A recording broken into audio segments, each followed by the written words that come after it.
Hello viewers, எப்படி இருக்கீங்க? Thank you for வாட்சிங் at Abdul's and subscribing at Abdul's. இப்போ வந்து ஒரு சைட் லொக்கேஷன்லேருந்து நம்ம ஒரு வீடியோ வீலாக் எடுத்து போடலான்னு சொல்லிட்டு ஒரு ஐடியா. ஸோ அதுதான் இந்த சைட் வந்து பார்த்திங்கன்னா தாம்பரத்தில் இருக்குது. தாம்பரத்தில் முடிச்சூர் ஏரியாவில் இது ரெசிடென்சியல் ஏரியா. இதில் தான் இந்த சைட்டு நடந்துருக்கு. இது என்னென்னு பார்த்தீங்கன்னா இது சின்ன பால்கனி ஏரியா. இந்த பால்கனி ஏரியாவில் வந்து நம்ம யூபிவிசி விண்டோ கவர் பண்ணியிருக்கோம் சைடு. ஸோ இது பார்த்திங்கன்னா ஒரு அன்ஷேப்டு இருக்குது, எங்கேயுமே ஷேப் கிடையாது, எல்லாமே ஒரு அன்ஷேப்டாக இருக்கிற இது பார்த்திங்கன்னா தெரியும். இதெல்லாம் டிசைன் எல்லாமே அன்ஷேப்டாக இருந்தது. சைட் லொக்கேஷன் அன்ஷேப்டாக இருக்குது. ஸோ அதில் வந்து பார்த்திங்கன்னா இது கவர் பண்ணணும். இது ஆல்ரெடி வந்து ஒரு கர்டைன் மெயின்டைன் பண்ணிட்டு இருக்காங்க.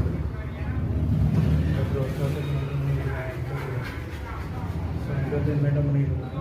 ஸோ இந்த இடத்த வந்து பார்த்திங்கன்னா இந்த டிசைன்ஸ் இருக்கிறதால வந்து இது கவர் பண்ணுறது ரொம்ப கஷ்டம். மொதல் இந்த இடத்துல பார்த்திங்கன்னா இது வந்து